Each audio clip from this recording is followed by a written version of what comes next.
Letters of Two Brides, by Henri de Balzac. Letter 7. Louise de Chaulieu to Renée de Maucombe. What? To be married so soon! But this is unheard of. At the end of a month you become engaged to a man who is a stranger to you, and about whom you know nothing. The man may be deaf. There are so many kinds of deafness. He may be sickly, tiresome, insufferable. Don't you see, Renée, what they want with you? You are needful for carrying on the glorious stock of the l'Estorades. That is all. You will be buried in the provinces. Are these the promises we made to each other? Were I you, I would sooner set off to the Hieres Islands in a caique, on the chance of being captured by an Algerian corsair and sold to the Grand Turk. Then I should be a sultana some day, and wouldn't I make a stir in the harem while I was young, yes, and afterwards too. You are leaving one convent to enter another. I know you. You are a coward, and you will submit to the yoke of family life with a lamb-like docility. But I am here to direct you. You must come to Paris. There we shall drive the men wild and hold a court like queens. Your husband, sweetheart, in 3 years from now may become a member of the Chamber. I know all about members now, and I will explain it to you. You will work that machine very well. You can live in Paris, and become there what my mother calls a woman of fashion. Oh, you needn't suppose I will leave you in your grange. Monday. For a whole fortnight now, my dear, I have been living the life of society, one evening at the Italians, another at the Grand Opera, and always a ball afterwards. Ah, society is a witching world. The music of the opera enchants me, and whilst my soul is plunged in divine pleasure, I am the centre of admiration and the focus of all the opera-glasses. But a single glance will make the boldest youth drop his eyes. I have seen some charming young men there. All the same, I don't care for any of them. Not one has roused in me the emotion which I feel when I listen to Garcia in his splendid duet with Pellegrini in Othello. Heavens, how jealous Rossini must have been to express jealousy so well! What a cry in Il mio cor si divide. I'm speaking Greek to you, for you have never heard Garcia, but then you know how jealous I am. What a wretched dramatist Shakespeare is! Othello is in love with glory. He wins battles, he gives orders, he struts about, and is all over the place while Desdemona sits at home, and Desdemona, who sees herself neglected for the silly fuss of public life, is quite meek all the time. Such a sheep deserves to be slaughtered. Let the man whom I deign to love beware how he thinks of anything but loving me. For my part, I like those long trials of the old-fashioned chivalry. That lout of a young lord who took offence because his sovereign lady sent him down among the lions to fetch her glove was, in my opinion, very impertinent, and a fool too. Doubtless the lady had in reserve for him some exquisite flower of love, which he lost, as he well deserved, the puppy. But here I am running on as though I had not a great piece of news to tell you. My father is certainly going to represent our master the king at Madrid. I say our master, for I shall make part of the embassy. My mother wishes to remain here, and my father will take me, so as to have some woman with him. My dear, this seems to you no doubt very simple, but there are horrors behind it all the same. In a fortnight I have probed the secrets of the house. My mother would accompany my father to Madrid if he would take Monsieur de Canalis as a secretary to the embassy. But the king appoints the secretaries. The Duke dare neither annoy the king, who hates to be opposed, nor vex my mother, and the wily diplomat believes he has cut the knot by leaving the Duchess here. Monsieur de Canalis, who is the great poet of the day, is the young man who cultivates my mother's society, and who no doubt studies diplomacy with her from 3 o'clock to 5. Diplomacy must be a fine subject, for he is as regular as a gambler on the Stock Exchange. The Duc de Rhetore, our elder brother, solemn, cold, and whimsical, would be extinguished by his father at Madrid, therefore he remains in Paris. Miss Griffith has found out also that Alphonse is in love with a ballet girl at the opera. How is it possible to fall in love with legs and pirouettes? We have noticed that my brother comes to the theatre only when Tullia dances there. He applauds the steps of this creature, and then goes out. 2 ballet girls in a family are, I fancy, more destructive than the plague. My second brother is with his regiment, and I have not yet seen him. Thus it comes about that I have to act as the Antigone of His Majesty's ambassador. Perhaps I may get married in Spain, and perhaps my father's idea is a marriage there without dowry, after the pattern of yours with this broken-down guard of honor. My father asked if I would go with him, and offered me the use of his Spanish master. "Spain, the country for castles in the air!" I cried. "Perhaps you hope that it may mean marriages for me." For sole reply he honored me with a meaning look. For some days he has amused himself with teasing me at lunch. He watches me, and I dissemble. In this way I have played with him cruelly as father and ambassador in petto. Hadn't he taken me for a fool? He asked me what I thought of this and that young man, and of some girls whom I had met in several houses. I replied with quite inane remarks on the color of their hair, their faces, and the difference in their figures. My father seemed disappointed at my crassness, and inwardly blamed himself for having asked me.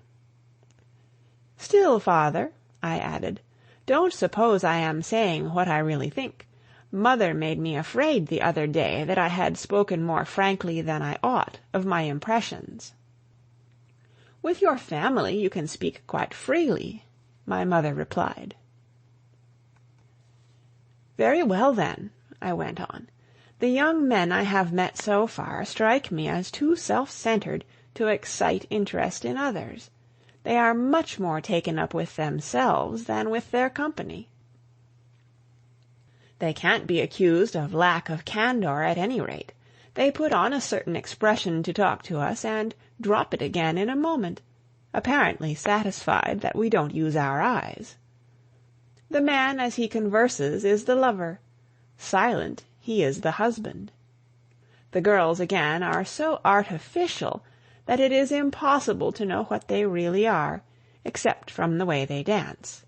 Their figures and movements alone are not a sham.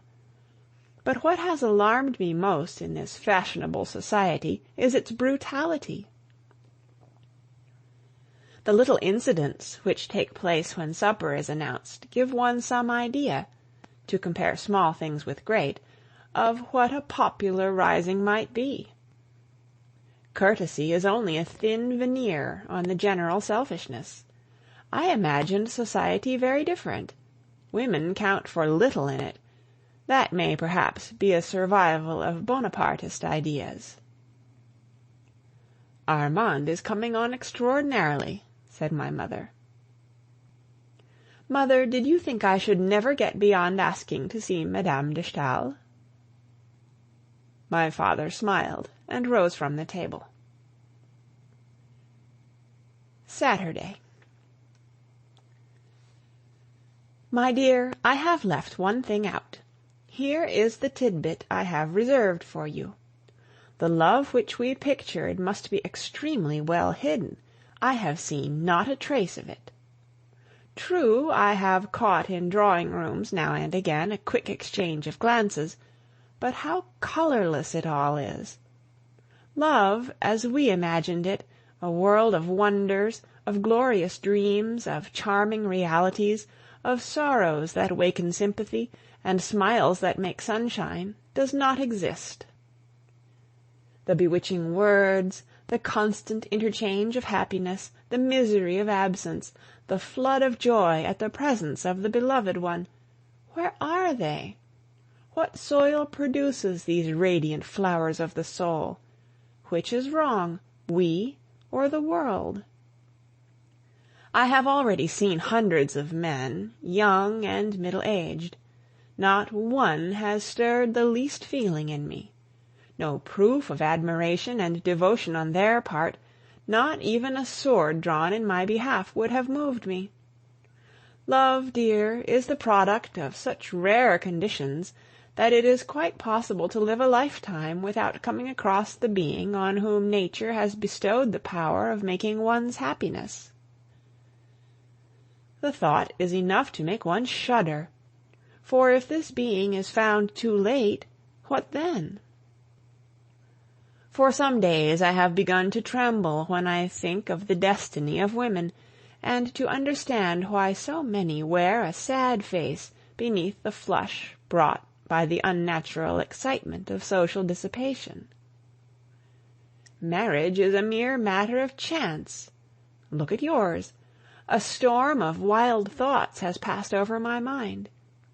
To be loved every day the same, yet with a difference, to be loved as much after 10 years of happiness as on the first day, such a love demands years. The lover must be allowed to languish, curiosity must be piqued and satisfied, feeling roused and responded to.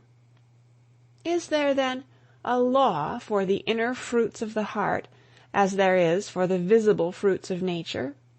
Can joy be made lasting? In what proportion should love mingle tears with pleasures? The cold policy of the funereal, monotonous, persistent routine of the convent seemed to me at these moments the only real life, while the wealth, the splendor, the tears, the delights, the triumph, the joy, the satisfaction of a love equal, shared, and sanctioned, appeared a mere idle vision. I see no room in this city for the gentle ways of love, for precious walks in shady alleys, the full moon sparkling on the water, while the suppliant pleads in vain. Rich, young, and beautiful, I have only to love, and love would become my sole occupation, my life. Yet in the 3 months during which I have come and gone, eager and curious, nothing has appealed to me in the bright, covetous, keen eyes around me. No voice has thrilled me, no glance has made the world seem brighter. Music alone has filled my soul. Music alone has at all taken the place of our friendship. Sometimes at night I will linger for an hour by my window, gazing into the garden, summoning the future, with all it brings, out of the mystery which shrouds it. There are days, too, when, having started for a drive, I get out and walk in the Champs-Élysées, and picture to myself that the man who is to waken my slumbering soul is at hand, that he will follow and look at me. Then I meet only mountebanks, vendors of gingerbread, jugglers, passers-by hurrying to their business, or lovers who try to escape notice. These I am tempted to stop, asking them, "You, who are happy, tell me what is love?" But the impulse is repressed, and I return to my carriage, swearing to die an old maid. Love is undoubtedly an incarnation, and how many conditions are needful before it can take place? We are not certain of never quarreling with ourselves, how much less so when there are two?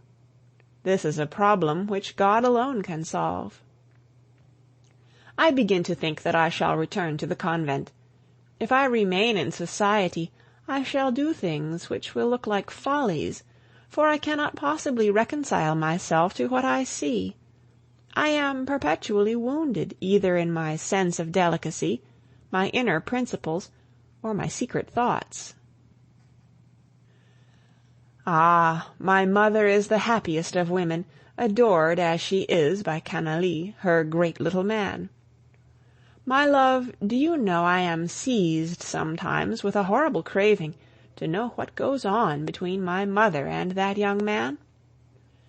Griffith tells me she has gone through all these moods. She has longed to fly at women whose happiness was written in their face. She has blackened their character, torn them to pieces. According to her, virtue consists in burying all these savage instincts in one's innermost heart. But what then of the heart? It becomes the sink of all that is worst in us. It is very humiliating that no adorer has yet turned up for me. I am a marriageable girl, but I have brothers, a family, relations, who are sensitive on the point of honor. Ah, if that is what keeps men back, they are poltroons. The part of Chimène in The Cid, and that of the Cid delight me. What a marvellous play! Well, good-bye. End of Letter 7. Read by Kara Schallenberg, www.kray.org, on November 19th, 2006, in Oceanside, California.